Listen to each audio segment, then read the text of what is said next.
This is not the kind of life the government intended to perpetuate, but it is one result of their policy.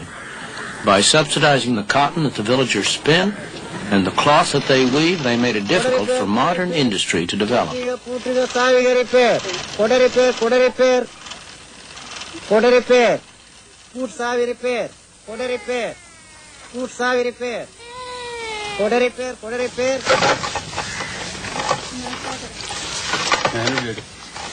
This is sizing. It's an essential technique in cloth production where the yarn is smoothed clean.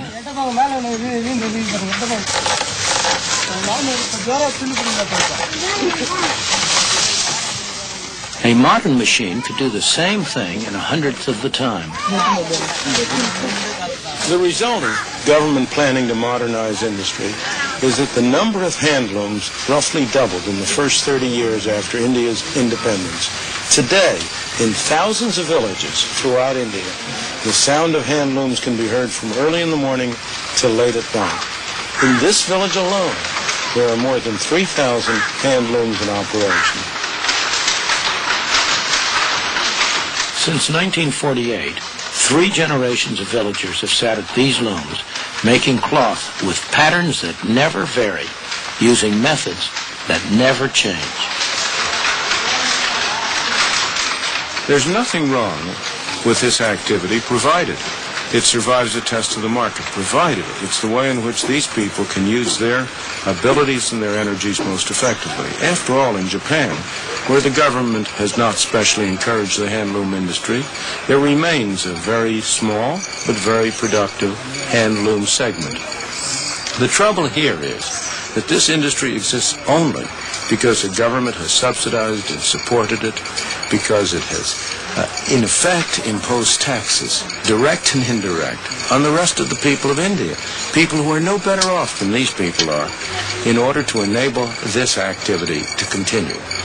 Other industries, both textile industries and industries of a variety of kinds, have been restricted, explicitly kept back, prevented from providing more productive employment in order to make room for this industry.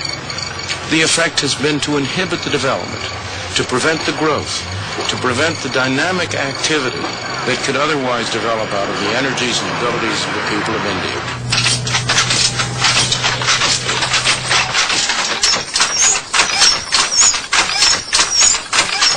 This looks like a factory, but it's also home for the people who work here.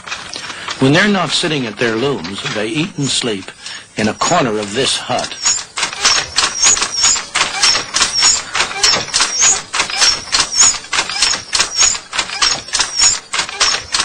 Throughout the world, governments always profess to be forward-looking.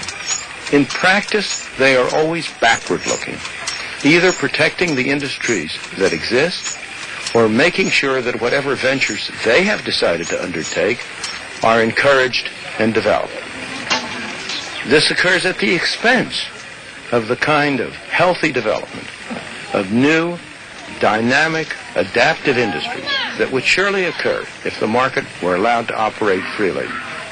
If it were allowed to separate out the unsuccessful ventures from the successful ones, discouraging the unsuccessful and encouraging the successful.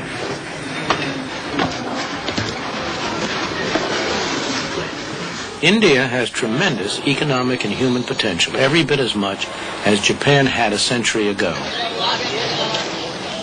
The human tragedy is that in India, that potential has been stifled by the straitjacket imposed by an all-wise and paternalistic government. Central planning in practice has condemned India's masses to poverty and misery.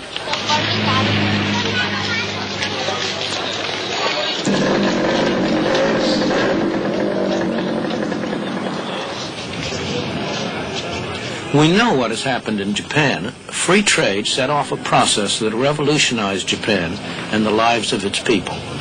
Improvements in material well-being went hand in hand with the elimination of the rigid social structure of a century ago.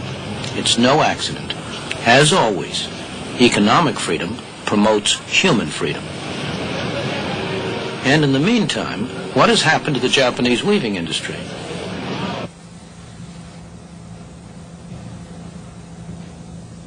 This is how textiles start life in a Japanese weaving shed today. A design for cloth is placed on a drum. As it revolves, it is scanned by an electric eye. Each color, each variation in the pattern and texture is transmitted faithfully to a computer.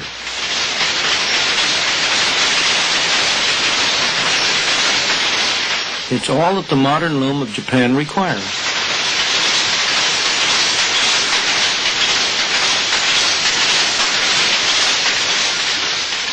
This loom is fitted with electronics that make it one of the most sophisticated of its sort in the world. The fabric it produces is the best silk of its kind. Thanks to the speed and efficiency of these machines, the price of the silk is competitive.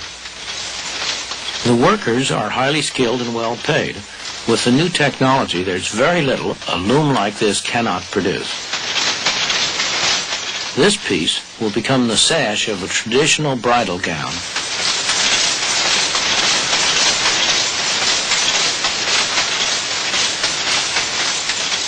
These are machine-made products, but by any standards, they are beautiful.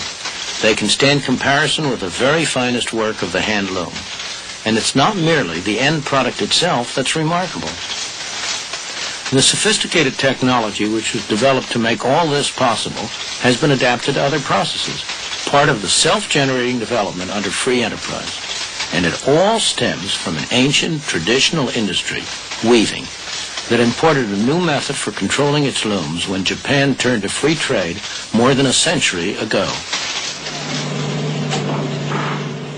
Yet, believe it or not, many still maintain today that markets cannot be left to operate freely, that they must be controlled by government. This dockside is in Scotland. A British government, a socialist government, decided that its role was to protect the workers here from competition. So down there in Govan shipyards, they're building these vessels for the Polish government.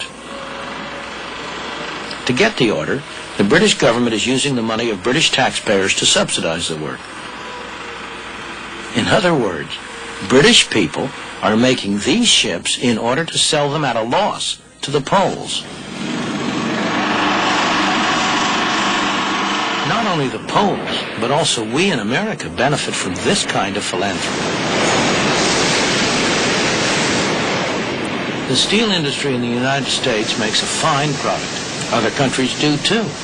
And their steel is often cheaper, sometimes because their taxpayers subsidize it. So why shouldn't the American consumer buy steel wherever he can get it cheapest, at home or abroad? The American steel industry works very hard trying to persuade us that it's not in our self-interest to buy in the cheapest market. They urge the government to restrict what they call unfair competition, though of course they recognize that there are dangers in this. The dilemma of asking our government for assistance in this problem of unfair competition bothers many of us because the sword does cut both ways.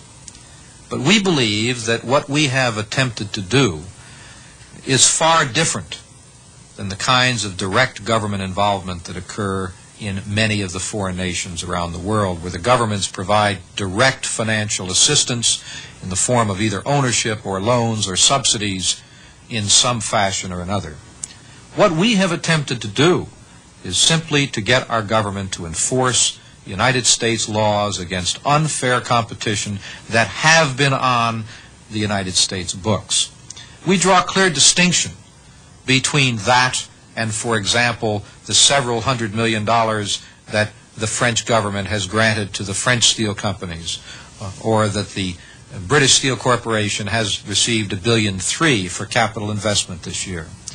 So that while we are uneasy in any way interfacing with our government in what we traditionally believe are the free enterprise prerogatives, yet what we're only asking for is that the government enforce the laws that our Congress has passed.